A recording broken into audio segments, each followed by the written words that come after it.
Unfortunately, there was no LEC this weekend, but I figured this would be the perfect time to instead talk about the LEC to fill the void. I'm RuneMath, aka Party, and this is Le Game du Blame. One of the bigger stories last week was G2 turning into GO2. The pause game threads were mostly positive, with basically every member of Fnatic and Mad Lions receiving heaps of praise, but naturally there was at least some blame being thrown around, with the most frequent target being BrokenBlade. So, is this criticism warranted? Well, let's first remind ourselves how the game against Mad started. There is an early level 1 fight, and from here BB is forced to burn his flash and his teleport level 1. Armut is then able to build a slow push how he wants it to be built, and hits every level up before BrokenBlade. At 4:30, Armut takes his base and uses his own TP to come back into the lane with a Sheen, and at 5:20, Mad attempts to turn this all into a dive to remove BrokenBlade from the game completely. They are successful in getting the kill and denying the wave, however in return Jankos picks up a double kill. Nothing that has happened top this far was because of BrokenBlade's decisions, or his play, or his champion pick. A bad level 1 railroaded all of this, and arguably G2 still came out ahead. The advantages just didn't land on BrokenBlade. That isn't to say he didn't have any questionable moments. For example, at this fight, I don't think he should have taken it at all. But let's rewind a bit and look at this fight again. Jankos, who got all of the advantages from the last play, got caught with the hand in the cookie jar. And Targamas, who had an isolated 2v2, was not able to match Kaiser's rotation. Neither the Aatrox pick nor BB do anything to get G2 out of this situation. But they certainly weren't the ones that got them into it. And shouldn't we expect the benefactor of their plays, aka Jankos, and not the sacrificial lamb of their plays to pull them out of this hole? I mean, BrokenBlade even ended up leashing Crux for Cavs later on. G2 are actively funneling resources away from him after he has already been put behind. Of course, he isn't going to be the one that leads the charge of a comeback from this point. On the other hand, against Fnatic, BrokenBlade's early laning wasn't impacted by a level 1 play. We see him unable to fully bounce the wave from the tower, and then he dies to a 320 gank by Razork. This looks really bad to start with, but it isn't quite that easy, because the way we got here was through some very nice pathing by Razork. He got spotted starting on Raptors, but then, instead of continuing with his red buff, he moved directly over to his blue quadrant, and then, when moving back to his red, he made sure to avoid the ward. How much BB is to blame for dying here depends a lot on how G2 tracked Razork at this point. Everything that G2 did indicates to me that they only considered him clearing top to bot. Targamas moved to spot him at blue when he would have finished his 5th or 6th camp. Jankos moved to cover mid instead of top after his clear, and BrokenBlade warded at level 1 to cover for any early ganks. I want to say that G2 should have had enough vision to spot the little Raptors move to the right instead of up as they chased Razork, so they should have been able to know that Razork wasn't clearing this way. But it is hard to say with certainty if they really could have known, and more importantly, if they did know. If the call in the game was that Razork was clearing top to bottom, it isn't BB's fault at all that he is dying to this gank. It is the fault of whoever made that call. However, that is the only play I want to fully defend this game. A bit later, after a gank by G2 in the top lane, there's a 2v2 fight, and BrokenBlade tries to hit Wunder with his barrel combo, but in doing so, he completely misses Razork. Then, he flashes to dodge Razork's ult, despite him having a second cast of it available, which leads to BrokenBlade dying anyway, but with his flash now on cooldown. No matter if you want to try to fight and trade for a kill, or if you just want to try to escape, this was not the way to do it. I am going to jump over most of the mid game and rejoin the game at this dragon fight. Gangplank is on 2.5 items now and should really start to be able to delete some of these squishies. Though as you can see, he's mostly just tickling them. Honestly, I was surprised that no one talked about this build. Gangplank builds are normally r/League of Legends' favorite pastime. But I'm just here to interrogate the criticism, not bring up any new ones. So let's focus on what BB actually does in the fight. He started off with that juicy looking chain that didn't really dent upset and got blocked on the spell shield on Humanoid, and then of course, who really cares about the tank getting hit. After that, he is forced to run and gets chased away on the flank. It's weird to judge this. On one hand, he hit a 3-barrel combo at the start of a fight, and usually that is enough for Gangplank to say he has done his job. On the other hand, the impact of the combo was middling at best. I think I'm judging his play and not his impact, and I think the play was alright. Hitting more than one big barrel chain in a fight is rare. How we judge the specific fight is pretty important because of what follows. This elongated chase sequence leads to casualties on G2's side and then turns into a Baron take for Fnatic. And at the Baron take, we see G2 being very disjointed.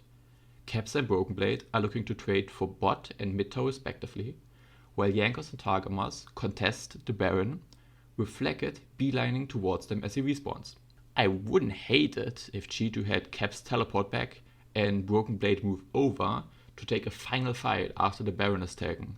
And I wouldn't hate it if Jankos didn't burn his flash in a 2v5 and they just let Caps and BrokenBlade finish pushing the lanes out and taking the towers. But what I do mind is them fighting with neither solo laner joining up with them and then dying on top of giving up the Baron and not securing the mid tower. Past this, they are way too far behind to come back unless Fnatic makes some huge blunders, which they don't.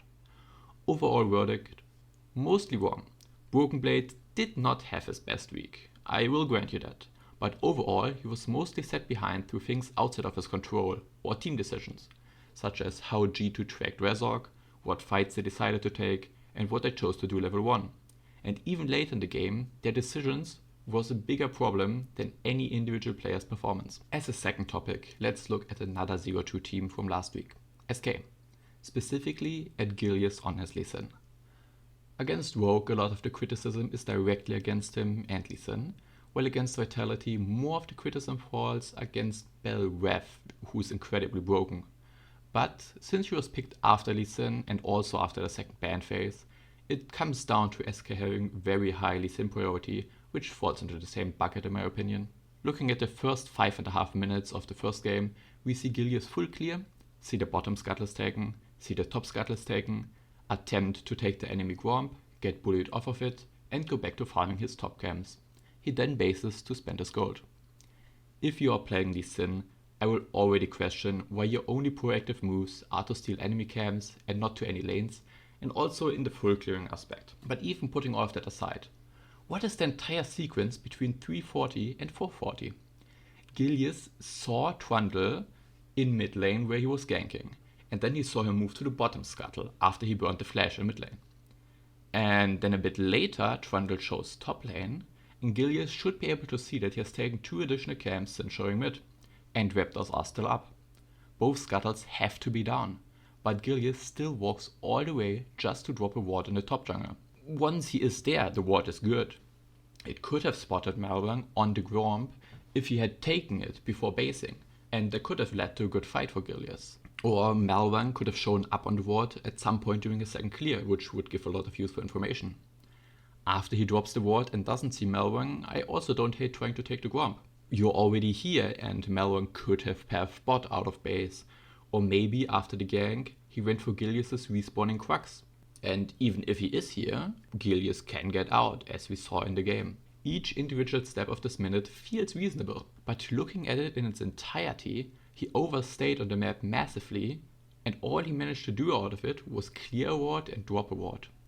Full clearing on Lee Sin is already not ideal, but it can work out if you then put that gold into items and start doing things with the items. But you need to actually base, chop, and get back out on the map if you want to keep any kind of presence up. This is just complete tempo suicide. We see his delayed recoils return later, when Malwang has 800 more gold spent, despite only having 300 more total gold, and then he's just able to take Herald right in his face. If he had spent all of his gold, contesting this would be easier. To be fair, it would still be really hard, because he doesn't have any prior anywhere, which again points to a mismatch in draft. Maybe there are moments to pick Lee Sin the current meta, but why lock him in so early? Against Vitality, we are seeing more of the same. He full clears towards top, recoils to grab Crab, and then starts clearing his bottom camps. This time, they do proactively take Dragon, and this isn't just a reaction to the enemy taking Herald like it was in the last game. But afterwards, he continues to be inactive and just farms his jungle.